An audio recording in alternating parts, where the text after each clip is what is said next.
Hello, everyone. I hope everyone is enjoying the event so far. Happy to be here. My name is Heikki Nousiainen. I'm a CTO at Aiven.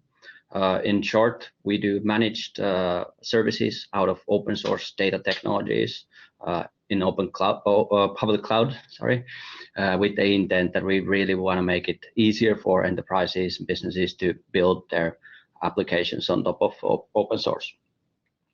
I'm going to talk a bit about the role and motivation of open source in data management and why it's important from our behalf. And I will also be joined by Matti-Pekka Laaksonen from Wolt for a little chat and to share their thoughts on this matter. To set a bit of context, I want to begin by reviewing some of the challenges related to data management in the current times.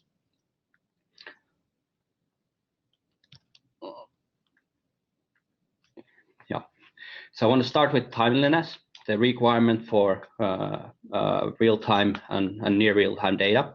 As more and more businesses are moving to database decision-making, the kind of time we can arrive from data point into new information or some actionable data is becoming more and more important.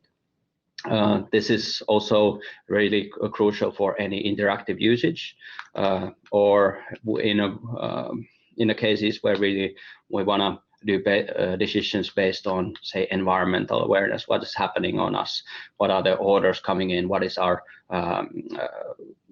inventory, for example. So kind of this is something that has become more and more crucial, and kind of as we learn to answer those questions in real time, there are always kind of new questions coming up and more data to be captured.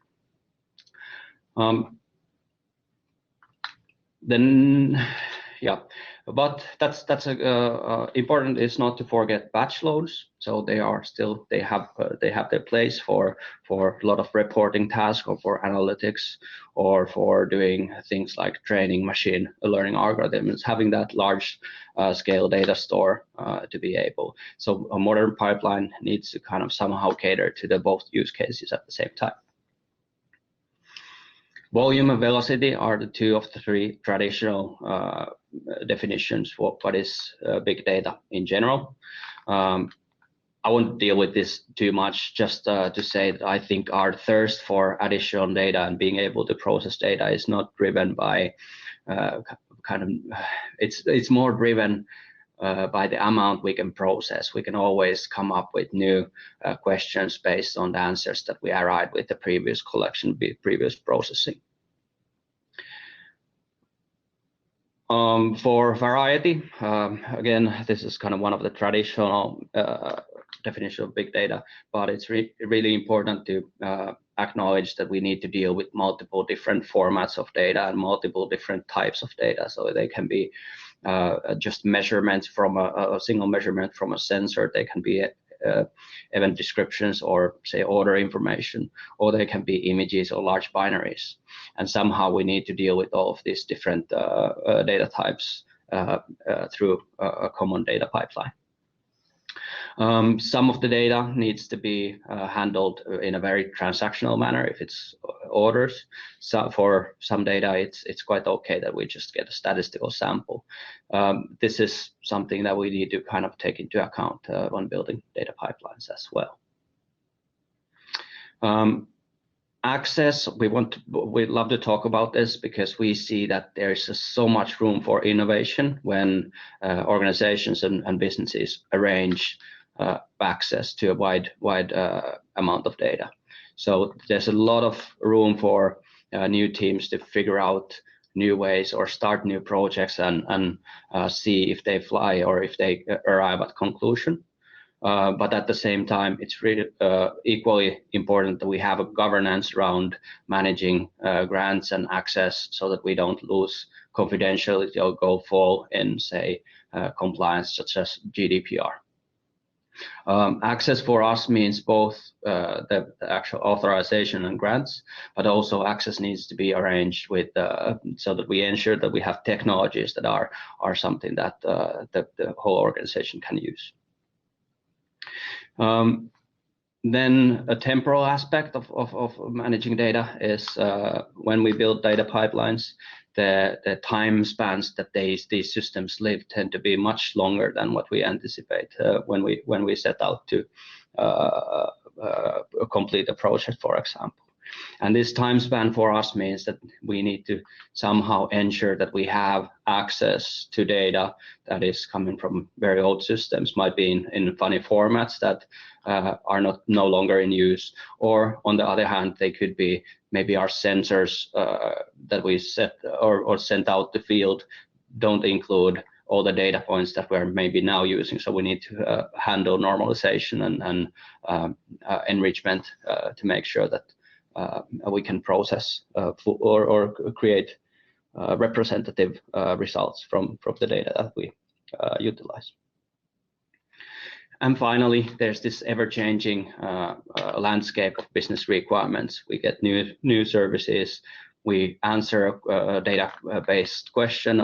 We open up door for additional questions, insights that we wanna capture, or there could be mergers and acquisitions that all of a sudden we need to merge data from very different sources and still output one coherent result. We are heavy believers in open source, so I'm going to talk a little bit about the benefits that we see coming from that world.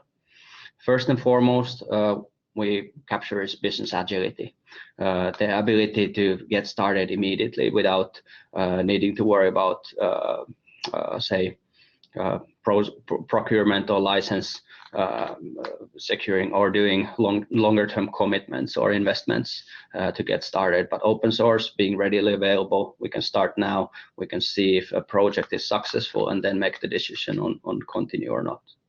So again, a big driver for the opportunities for innovation in the enterprises. Being common solutions, it's typically easier to find expertise that have or people that have experience with these systems. Having common APIs, well-described APIs, well-described interfaces usually means that there's also a rich ecosystem of different connectors between different systems, and that the data is accessible if you need ever to move it to another system. We believe that open source is the place where innovation happens. Certainly there is room for filling different niches and product development outside, but if we look at the world, large scale open source is where things happen and where we can build on the foundation of others. It's an interesting phenomenon to see some truly big data problems being solved in companies, and companies then bringing these technologies out for sharing. M3 as an example, coming from Uber, that they implemented to meet their own needs for tracking time series data, but decided to open source it for others' benefit. And finally, the open source is key to arranging access. So again, access from the technical means being able to utilize the data flows and data to different kind of projects, but also ensuring that temporal business continuity, so that you have the access to your own data and you have the means to process your own data regardless of the time span and regardless if a vendor decides not to do backward compatibility for any reason or goes out of business. So open source allows you to really plan for those actions as well. Few words how we view a modern data pipeline. Just gonna show it here. We feel strongly that modern data pipelines will be best built on streaming architectures. Having a central bus or event streaming system that can be then used to plug in inputs from various sources and then can be used to sync data to various systems as need fit. When we can stream all the data into one place, that's again really truly powerful vehicle for innovations. Teams can tap the data that they need, and they can build new services out of this.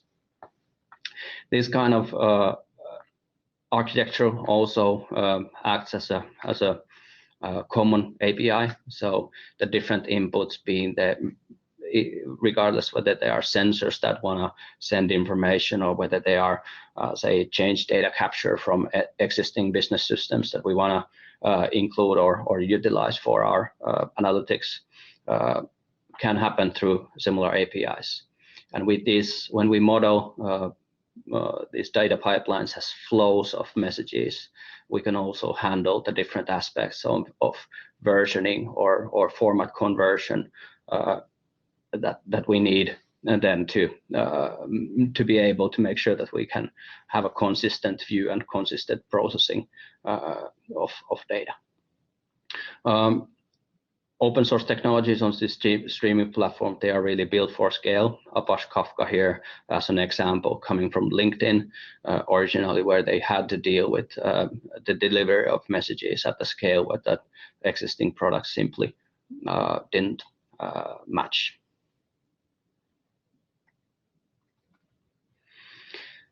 And next, I would like to invite Matti-Pekka Laaksonen, coming from Wolt, and perhaps to share some of Wolt's thoughts and views on the matter.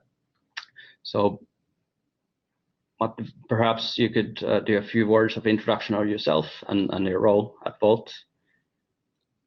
Yes, thank you. Thank you for having me. So I am Matti-Pekka. I'm from Wolt, and I work there as a as a data engineer in our core data engineering team we have. And Wolt is a Finnish food delivery company, but we're operating in over 20 countries at the moment.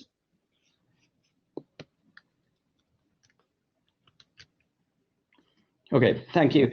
So just quickly, would like to ask what is the role of perhaps data pipeline for Wolt, and if are there some challenges that you could share that you've been working with?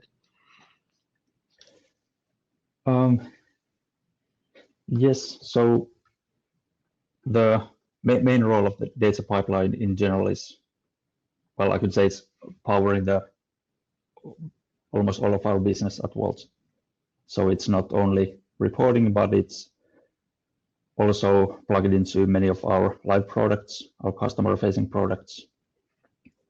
We expose some APIs to, for example, merchant-facing products or our partners. And then we, of course, have I would say, a very widespread culture of reporting and data focus culture here at Wolt in the operations and engineering teams as well. And maybe for the challenges, the main ones have been related to scaling, basically. So as we have grown so much, and we have been adding new teams, new business lines, new services, we have had to think of new ways of integrating the data from our operational systems to our data platform or data warehouse. And that has been pretty much the leading agent for the change. But of course, the timeliness and robustness are two main factors too. And if I understood correctly, Apache Kafka plays a central role in your setup. How has Kafka been a solution, and how is that perhaps helping you with the challenge? Yeah, it has been a huge help, to be honest. And I guess this is kind of a common story for many companies, like in the data side. So we have had like batch processing before, and we have had more custom built export APIs in our products that have fed our data pipelines. but as we grow, that grows quite unwieldy quite fast because it requires so much manpower to maintain those pipelines. And the solution we went searching for was something have kind of a prefab way, so we could create a simple template, a simple framework, a simple API for the data that we could then multiply for all our services and have this simple single unified architecture for handling our data loads, pretty much. So I would say the simplicity is one. Simplicity and the reusability are one of the main benefits from Kafka-based architecture. And we utilize the Kafka connectors heavily, which means that I'm not sure how familiar people are with them, but this is a unified API in Kafka that allows the creation of simple connectors that plug into some databases, and those are called source connectors. So we can, for example, in the case of Postgres, we can read and tail the write-ahead log that's the Postgres or the transaction log that the database writes. So that allows us to kind of remove this specific time window of this batch processing workflow we have had and actually interpret the data or the events that happen in the database as like events in the message bus. So this allows us to transform a batch-based pipeline into a streaming pipeline. So as an added benefit, we also get a near real-time transmission of the data.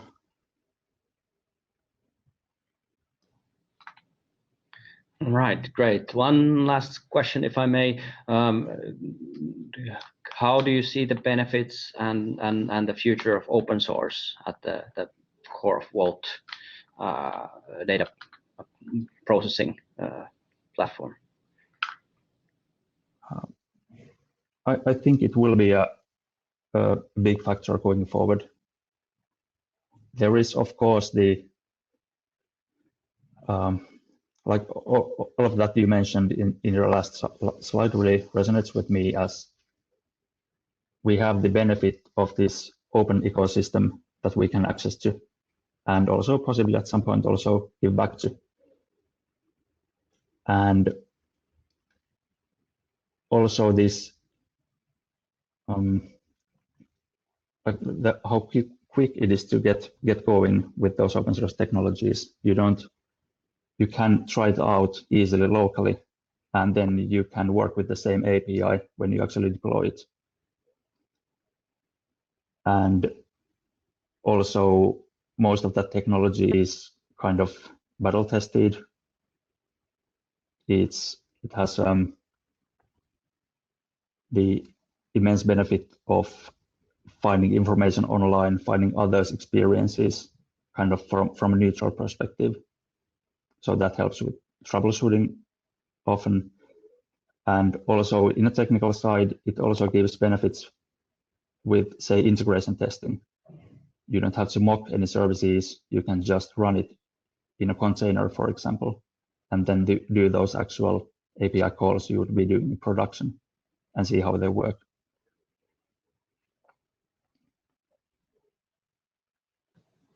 All right. Great, thank you, and thank you for the time. So just quickly, I want to share some perhaps concluding thoughts on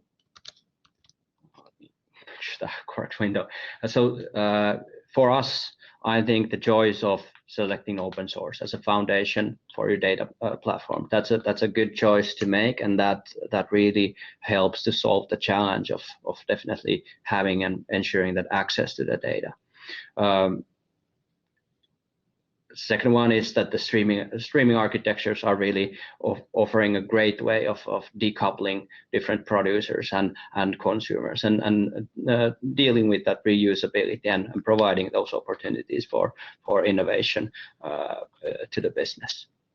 So I definitely encourage everyone to consider open source based pipelines, and would be happy to then answer any questions. Please. Oh, let me see if there are any questions. There are some in the comments section. Yes. So at least there's one on how do you manage data consistency in getting data in streaming mode, and especially if you get the same data as streaming and as batch. Would you have any direct experience on that one? I can then take my side. Yeah, so basically we do not access the same data, exactly the same data in batch exports and streaming. So in the cases where we use these database connectors with Kafka, then we do not access those databases usually. At least there might be some special cases, but usually then we move completely to streaming, which also allows us to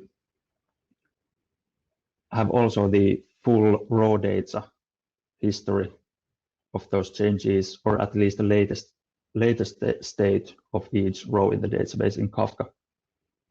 So if we have that in Kafka and we at some point want to change our interpretation of the raw data we have, we can simply reread the data in Kafka, and then we end up eventually in a consistent state in our data warehouse with the new interpretation, or basically a new schema of the data. Yeah, I think that's a really interesting topic as well. I think usually then defining which service is the source of truth can help. So that maybe defining so that the same data is entered once, and you manage your flows in a fashion that they merge and combine, and then you get the downstream only one set of data, if that makes sense. There was another question on have you eliminated batch loading entirely? Maybe that's something that would you want to address as well? That is something where I kind of fully agree with Heikki's slides, that for this most of the operational data loads we can use the Kafka connectors. If those are databases we have the complete control of, those are pretty much databases for our own services that we own. So we can use streaming for those, but then we of course have some third-party integrations where we do not have the choice. We have to conform to their APIs and their rules. But also training of models, for example, machine learning models is something that is usually done in batches. And then some derived data sets that are built on top of those data sets we get from Kafka. Then those might be some kind of materialized views, for example, that then get refreshed on a schedule. Yeah, something that we see in our customer base quite often is also so-called micro batching. So that's somewhere in between when you cannot move entirely from batches to streaming calculus or reporting, either at the input or at output side. In input, usually streaming architectures, you can split that batch then up to messages and then kind of move towards real time as with the other architecture over time. On the output, then some tools that we use are just built for batch, but maybe in those cases as well, we can minimize the size of the batch to make it closer to real time step by step again. Yeah, I think that's an excellent point. And if I continue for can continue for a bit. I talk about streaming, but we are of course doing some batching anyway at some point. We are explicitly doing some batching for performance reasons, for writing a bit larger files for staging purposes, which are then quicker for the data warehouse or data lake to ingest. But then, of course, if you look at the micro level, all of the Kafka clients are doing some batching themselves. They are not like fetching one message at a time or producing one message at a time. There is, of course, always some batching happening. But maybe this is kind of a moving goal in a sense, or some kind of an arbitrary phase where you can yourself select the appropriate level of batching for your needs. Yes. All right. I think that's the questions that I saw in the comment field. So I want to thank everyone again for joining, and hopefully you found it useful. And thank you, Matti-Pekka, for making the time and being here to present your thoughts as well. Thank you. Thank you.